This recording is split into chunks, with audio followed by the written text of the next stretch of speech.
Good morning, or good evening, everybody. I'm so used to doing presentations in the morning. Good evening, and welcome to our next installment of the Young Scientist webinar series. Tonight, we'll be hearing from Janet Tsai, and she will be sharing with us about uncovering the impacts of environmental identities and worldviews on early adolescents' perceptions and awareness on local marine issues. And next month, our next installment will be on Tuesday, March 8th, and we will be hearing from Clara Bird, and she will be sharing with us about individual behavioral specializations in gray whales documented through drone-based observation. I'd like to acknowledge that the Cape Perpetua area landscape from Yachats to Florence is the traditional territory of the Siletz tribe and Coos Lower Umpqua and Siuslaw tribe. And we want to acknowledge the tribal governments and their roles historically and today in taking care of these lands. And you can find out more about each of these tribes on their respective websites. And with that, tonight I'm going to happy to introduce you to our speaker, Janet Tsai. She is a PhD student at Oregon State University, working on climate change and ocean acidification communication and outreach in Dr. Sean Rowe's Free Choice Learning Laboratory. Before coming to OSU in 2019, Janet had received a master's degree in bioethics and science policy from Duke University. She had also earned a master's degree in ecology and evolutionary biology from the National Taiwan University. Through these graduate studies, she has built a strong educational background in ecology and environmental ethics. Her career goal is to become a research curator, focusing mostly on environmental education in a major science museum. She has more than 3 years of experience in communicating environmental science to the general public and 1 year of experience in writing policy briefings and on critical environmental issues. And with that, Janet, I will turn it over to you. You can bring up your PowerPoint. And to the audience members, after Janet's presentation, we will do a Q&A session. So if you want to just plug in your questions into the chat box or the Q&A box, and we will address those after her presentation. And Janet, it's all yours whenever you're ready. Okay. Let me use.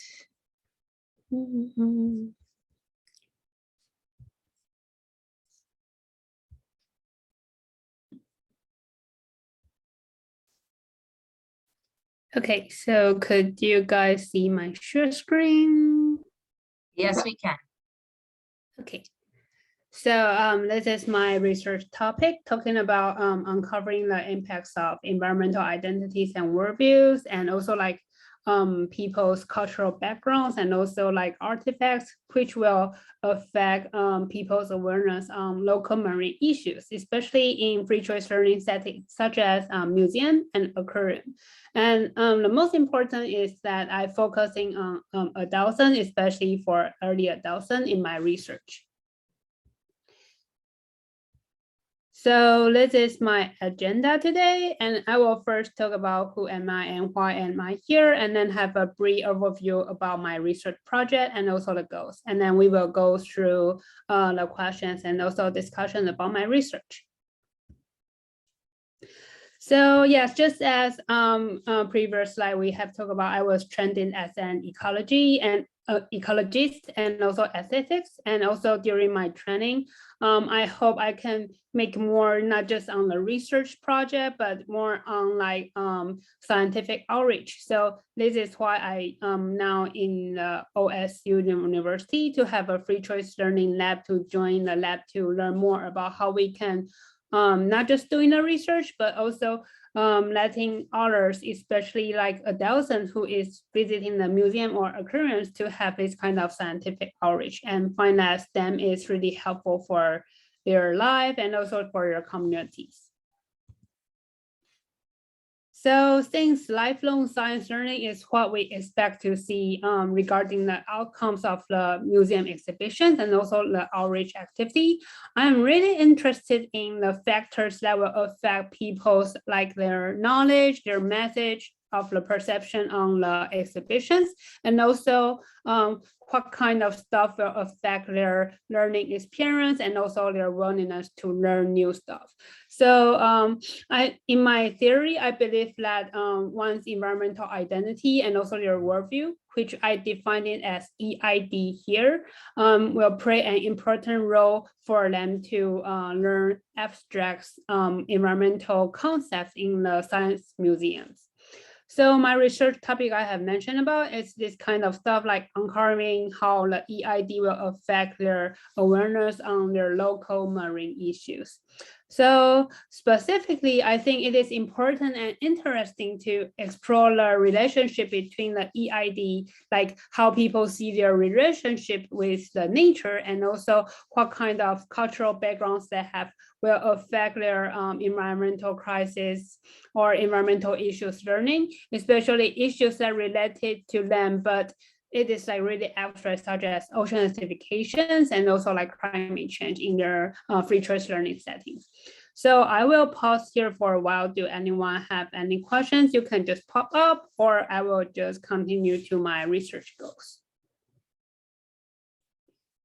Okay, so this is my research goals.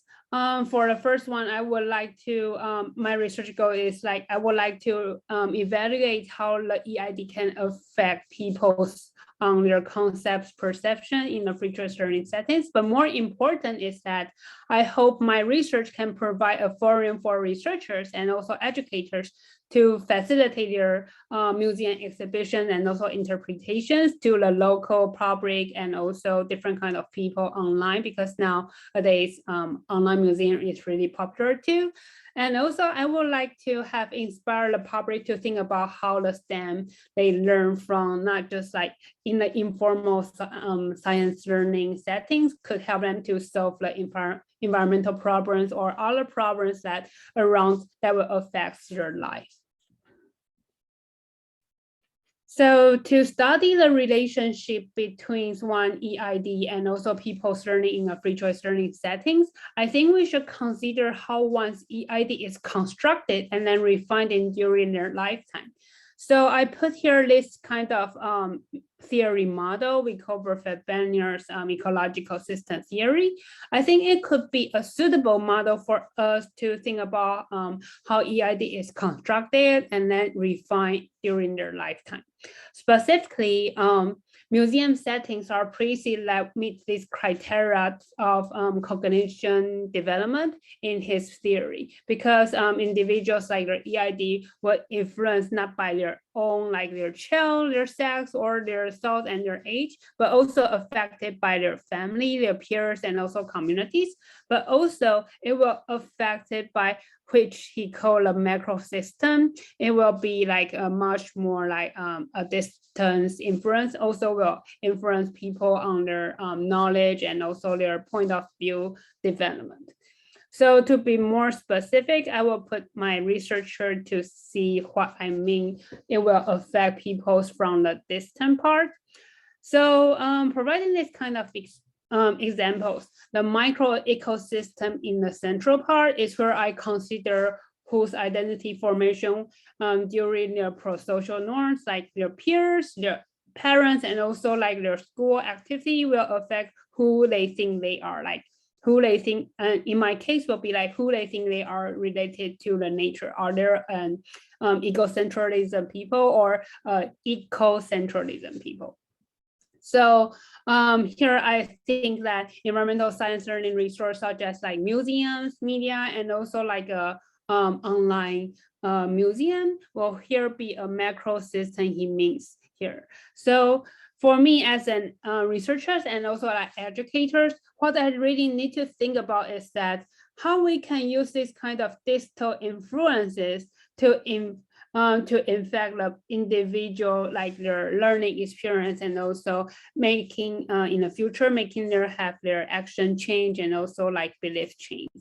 So not just like their proximal influences from their family, their peers will affect how they think they are and also constructing their own identity. I think distance influence like the museums or media is also really important for people to construct their identity and worldview, especially for the early adolescents or we can say adolescents, because this is an age that they are really constructing their identities and also worldview. So they can influence by their environment too.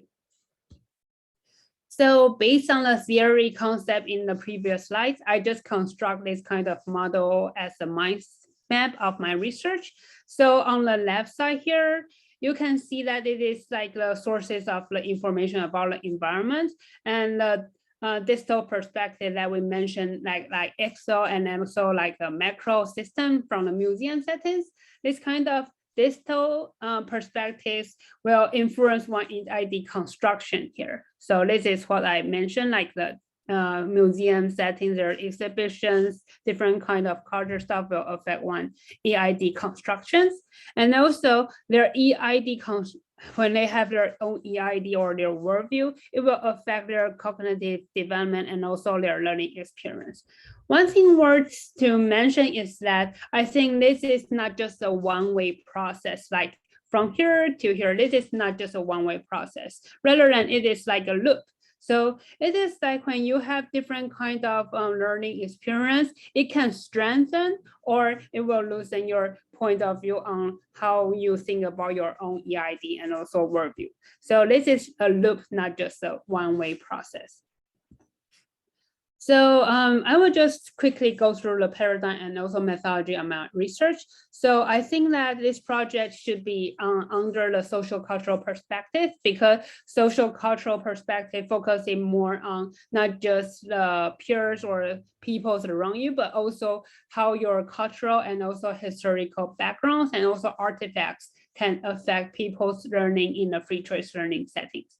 And also I was using like interviews and also observation to help me to have a more in-depth understanding of people EID and also what their story is behind them. So this research is based on the cross-cultural. I really want to compare who they are, like their cultural and also where they live, like their environment. For example, US is really like a big land mass, and then Taiwan is like a little island. So we can go to the like oceans like really quickly, like a 1 hour drive. But in the US, like in the mid US, maybe they are really hard to go to the marine settings like aquariums or just go to the beach or something. So I really want to see how this kind of environmental difference or also their cultural difference will affect their concept or on their local marine issues awareness. And this is a mixed method approach research, and that means that I have used like 3 phases in my studies. So first one will be the survey, and the other 2 will be a more qualitative research method. So this is the 3 phases of my data collection. So the first one will be like an EID survey. This is based on the Cranston's environmental identity scales and also the NIBES natural relatedness scales.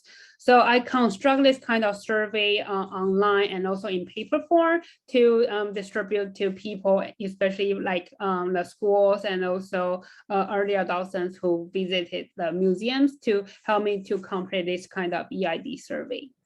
And this EID survey is in a 7-point Likert scales, and that is like from 1 to 7. You agree or disagree with the facet, like the questions below. Like if I ask them, did you have like spent a lot of time in the natural settings? They can say no or yes, but from 1 to 7 points.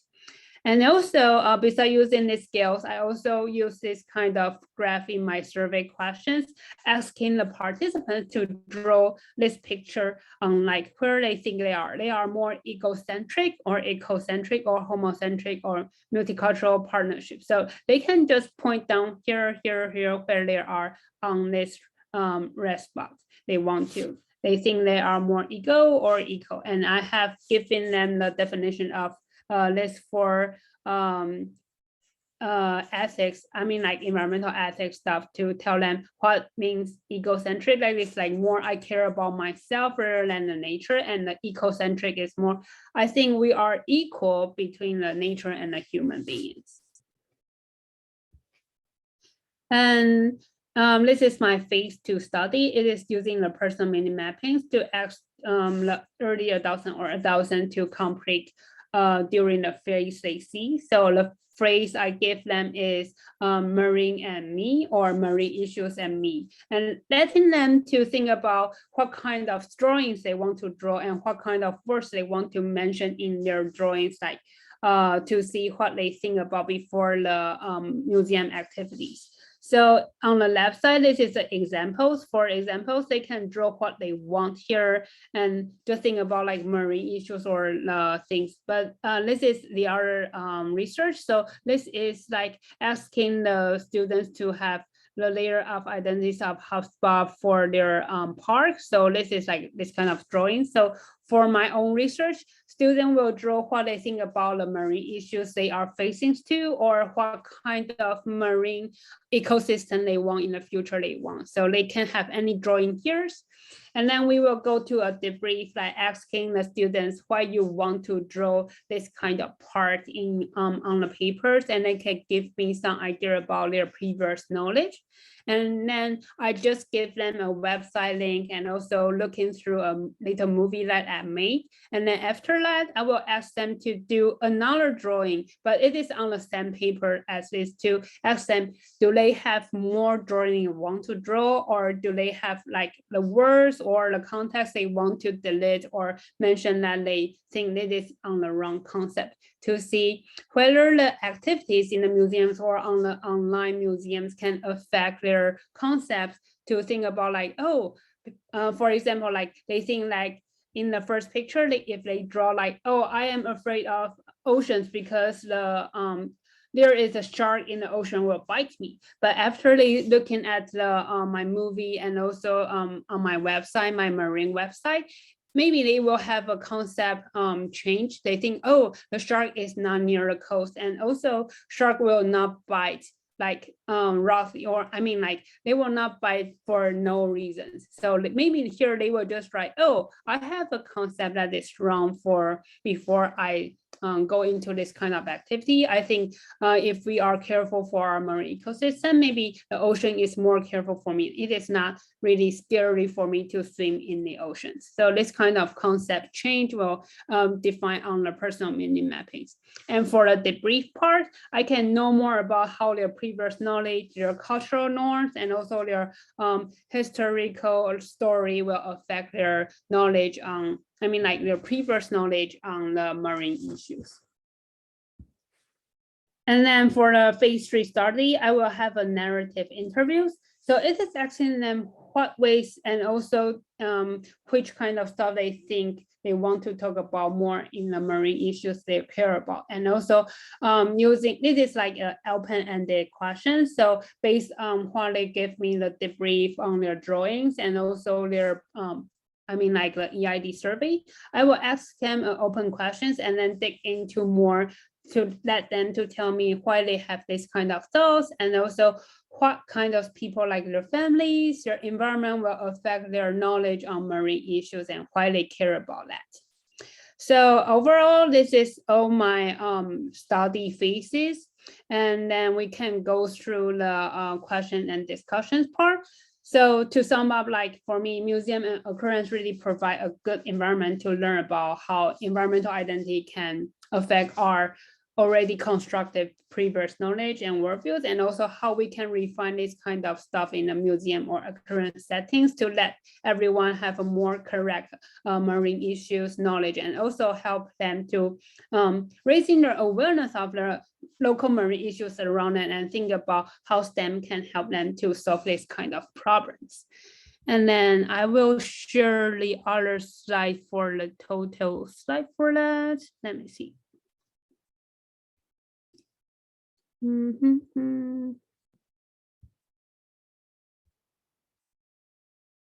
Yep.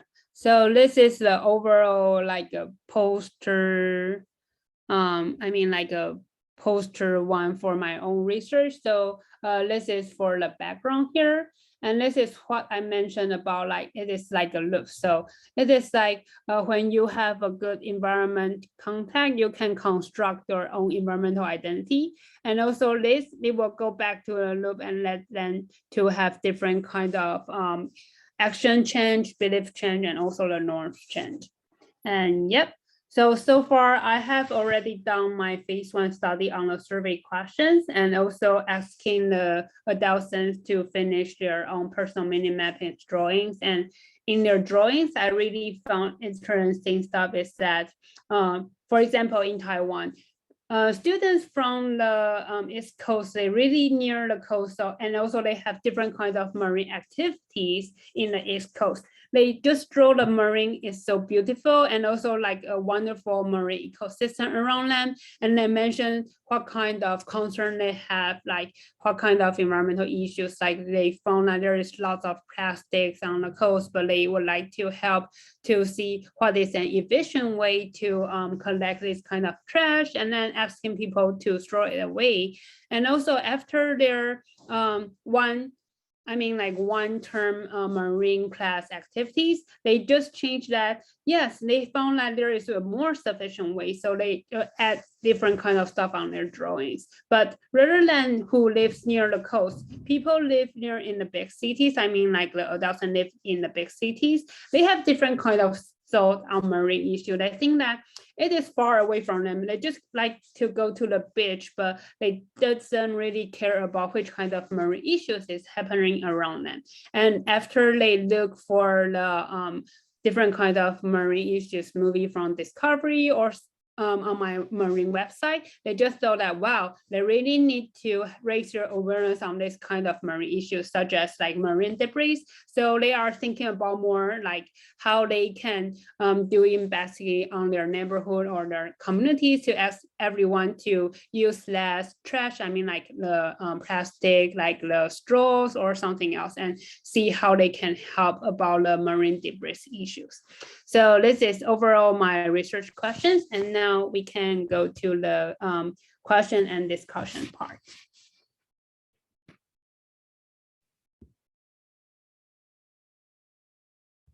Thank you so much for that, Janet. Really interesting research project you have going on. So audience, if you have any questions, please feel free to throw them in the chat box. But Janet, I always like to start it off with a question around what made you interested in pursuing this line of research around EID?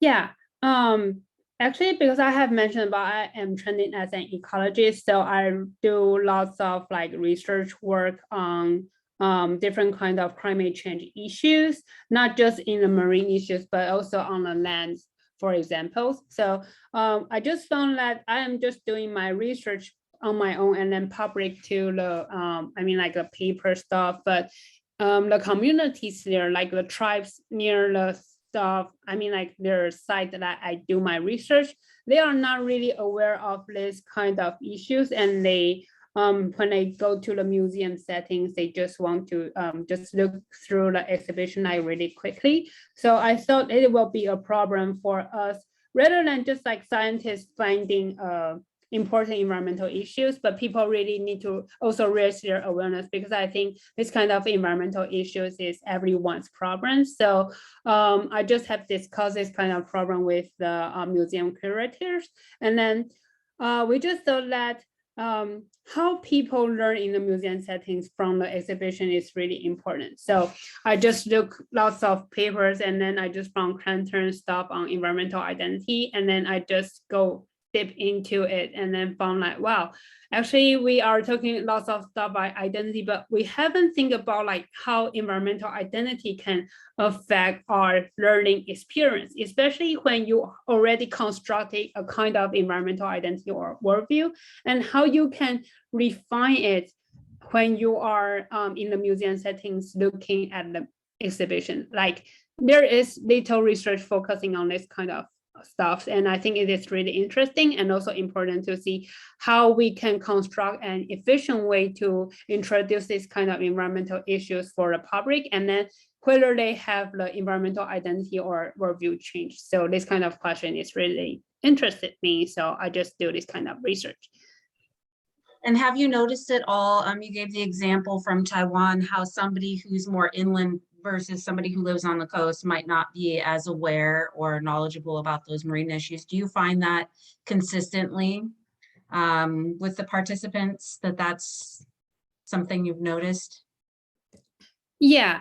So I have mentioned like on the East Coast, people who really base, I mean, like their life really based on the marine resources, like their father might be a fishers and also they eat a lot of fish or something else, and they love to go to like swimming in the oceans because that is their daily activities.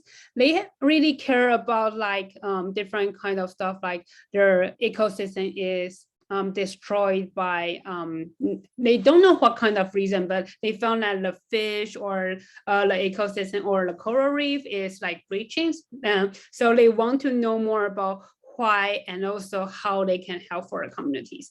But rather than the students, or I mean like adolescents in the big cities such as Taipei cities, Taichung cities, they just mentioned they love to go to have a vacation on a beach in the southern Taiwan, but they didn't mention about like whether they have different kind of awareness of issues happening around them. I mean like marine issues, because Taiwan is an island, so everyone can reach the ocean like really just like 1 hour drive, and everyone loves to go there to the fish market to buy in fish, but they haven't noticed about there is different kind of issues happening around. For example, near Taipei, there is a place we call Reiji algae coral reef. It is like someone else like oil station is planning to construct a really big oil tank there, but people live there. I mean, like people in the big cities, they doesn't notice this kind of issues. They just care about they can have go to the beach to have their recreation or the entertainment stuff, but they haven't noticed about there is a really big oil issues near them. So this is the difference from whether they are doing more like living near the coast or not, and also whether their life based on the oceans, like do they really need to go in fishing for their livestock and also something like that. So it is like really important issues for I mean like interesting result for this kind of findings. So then to inform the aquariums and museums, would ones that aren't right on the coast then set up their exhibit a little differently with maybe some introductory information versus so much detail, that type of thing? Yes, sure. So for my research, because I have done a pilot study in Hatfield Marine Centers near Okay. the Newport. So Yeah. I have found that people from different kind of places have different kind of, I mean, like their interest is different.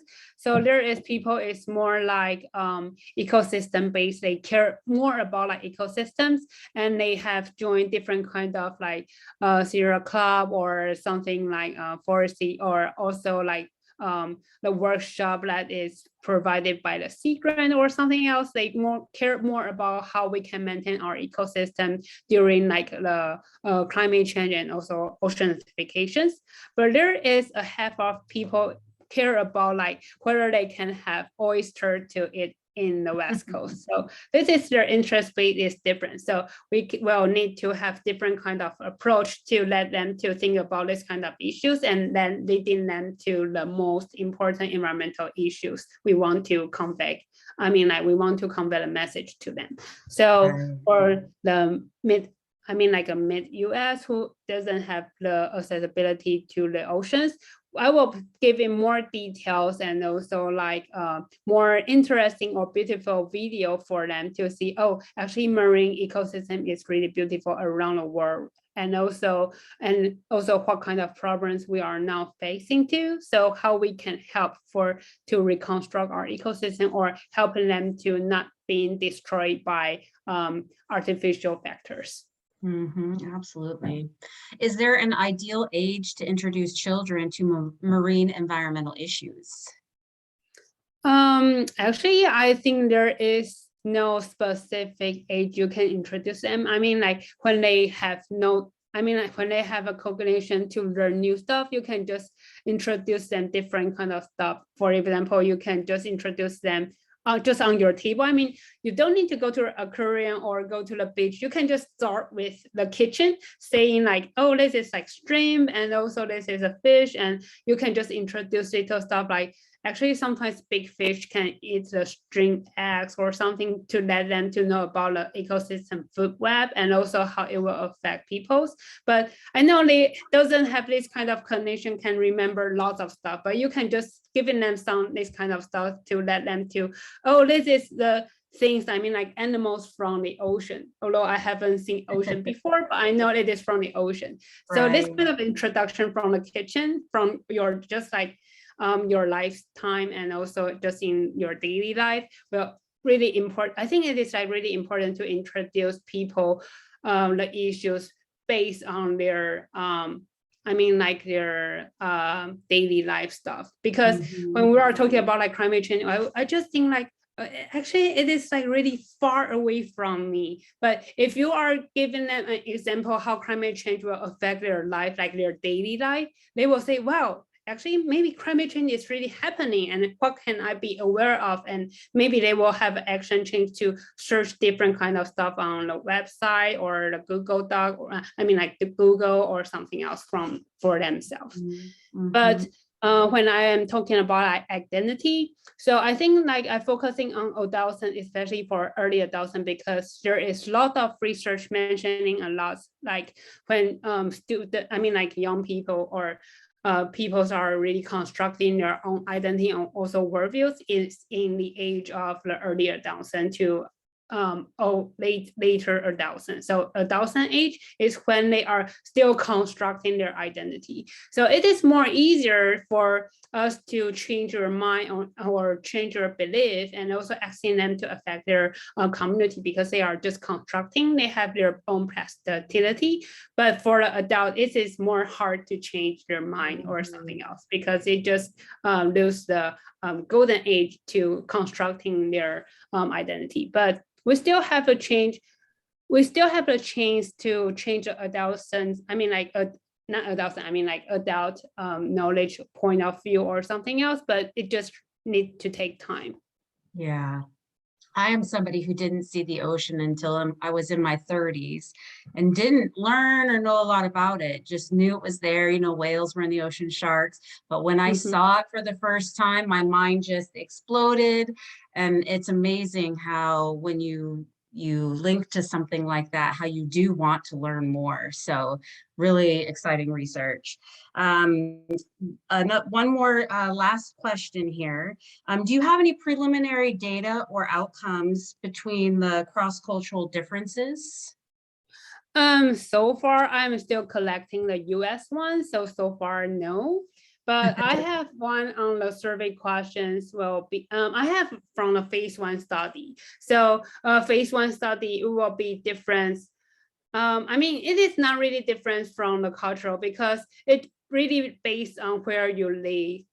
And also, I mean, like where you live really based on that. But one thing interesting is that in my questions, I have asked them about the spiritual reality. So they will have a cultural difference because in the US, I think we also mentioned about lots of stuff in our formal study settings, such as like what kind of spirituality stuff, and also you link to the nature. And we have lots of like national parks and also forests to go in the US. And then, but for the Taiwanese, they think about like what kind of spirituality, like they doesn't understand the term about like the spirituality. Even I have translated into Chinese, they are still thinking it is strange to mentioning about like I am wildlife is like a sisters or we are friends. They cannot get this kind of concept of why I will be a friend with the animals. They doesn't have this kind of concept. Although although they love hiking, going fishing, or they love like marine ecosystem, but it doesn't have the concept on spirituality and also why we are equal and not equal, like why we are friends between you and the nature. So this is like a cultural difference. But when we are asking questions for the US people about like, oh, do you think you are friends or you are the same as the wildlife?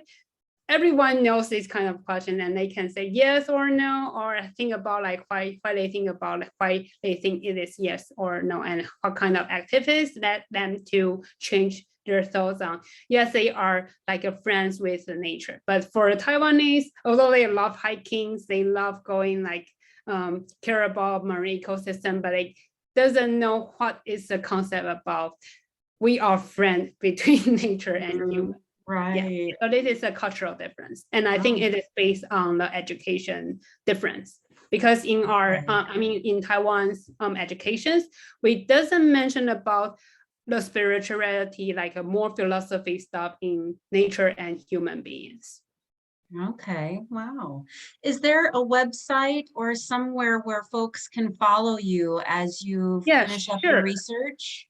So I will stop share now and then I can send the link here. Let me check. Perfect. And also I can mention about the other thing I had thought about the ideal age for introduce the children to marine environmental issues.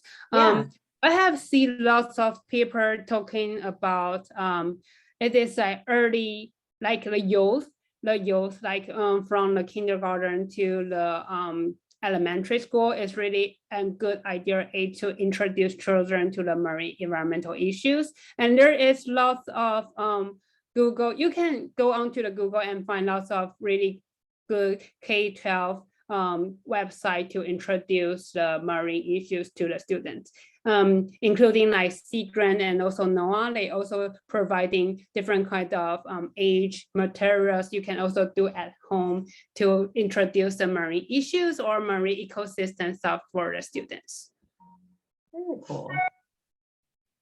And let me check where is my website link. So this one will be the website that I use for the marine science museums. Yeah. Perfect. And I will also include this link to the audience members in an email you'll get tomorrow with a link to the recording that you can refer back to as well, so that you can have this directly in an email. Janet, thank you so much for joining us this evening. Yeah. Really. Also, I will send out the other link. This is my own website. Very nice. Yeah. So the first one is like a online marine museum one, and the second one is my own website. So there is different kind of pictures and what I have done so far. So like policy brief or something else. What an exciting research project. I'm looking forward to following you and the project and seeing the results that come from it. Again, thank you so much, Janet, for joining us this evening. Thank you to everybody out there who joined us, and hope to see you all at a future presentation. Have a wonderful evening. Yeah. Bye. See you guys. Bye.